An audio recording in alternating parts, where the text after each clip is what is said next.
আসসালামু আলাইকুম এভরিওয়ান। দেখতে পাচ্ছেন আমরা ইতিমধ্যে চলে এসেছি ঘোড়া স্ট্যান্ড।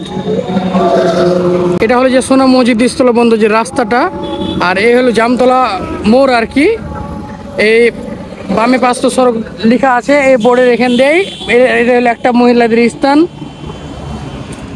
গতকালকে দেখলেন সাবেক মেম্বার বললো ওখানকার মিস্ত্রিরা এখানে এসে কাজ করবে, ওখানকার কাজ শেষ হয়ে যায় এখানে এসে বাথরুম আর টয়লেট করবে। এটা হলো মহিলাদের একটা স্থান। আর একটা স্থান লালাপাড়াতে আছে, ওইটাও দেখানোর চেষ্টা করব। স্থান সড়কের মেন সড়কের পাশেই একদম জামতলা মোড়, তার পাশেই মহিলাদের একটা স্থান। আর একটা স্থান হলো কি যে লালাপাড়া মোড়, ওখানে আপনি দেখাচ্ছি যে কতদূর কী কাজ চলছে। এখানে কিন্তু কোনো কাজই এখনও শুরু হয়নি, আরম্ভ হয়নি এখানে, মানে কোনো কাজই আরম্ভ হয়নি। ওখানকার কাজ কমপ্লিট করে এখানে আসবে। কালকে যে মেম্বার বলল যে ওখানকার কাজ কমপ্লিট করে এখানে আসবে। এটা হলো আজকের আপডেট। ভালো থাকেন, সুস্থ থাকেন।